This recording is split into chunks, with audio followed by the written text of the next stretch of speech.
এখন বাজে বেলা 10টার, আমি এখনও বিছানায়। কারণ কি জানো তো, আজকে ভোরের দিকে ওই ধরো তখন 5:30 মতো বাজে। তো তখন একটা বেল পড়েছে আমাদের রাস্তায়, ওই বেলের আওয়াজে আমার ভেঙে গেছে ঘুম। তো ভোরে ঘুম ভাঙার কারণে আমার অনেক বেলা হয়ে গেছে ঘুম থেকে উঠতে। তো ঘুম থেকে উঠে ব্রাশ করে সকালে একটু পরোটা একটু মিষ্টি খেয়েছিলাম। তারপরে ঘরে এসে দেখি এখানে বোন বই পড়ছিল। দিয়ে আমি একটু বিছানাটা সুন্দর করে গুছিয়ে নিয়েছি।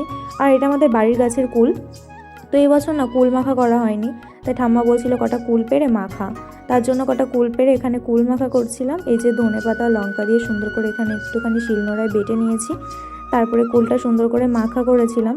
দিয়ে সবার জন্য একটুখানি রেখে এখানে ঠাম্মা আমি আর দাদু সবাই মিলে বসে একটু কুল মাখা খাচ্ছিলাম। আর মা বেশ কয়েকদিন আগে থেকে কয়েকটা কুল কিন্তু রোদে দিয়ে শুকিয়েছিল, আজকেও কয়েকটা কুল দিয়েছে, কারণ ওইগুলোতে পরে আচার করবে। তারপরে আমি স্নান করে পুজো দিয়ে নিয়েছিলাম। আর আজকে রান্না হয়েছিল চুনো মাছের চচ্চড়ি আর সর্ষে দিয়ে মাছ, আর সন্ধ্যাবেলা খেয়েছিলাম ঝালমুড়ি। আজকের মতো এইটুকু, দেখা হবে পরের ভিডিওতে।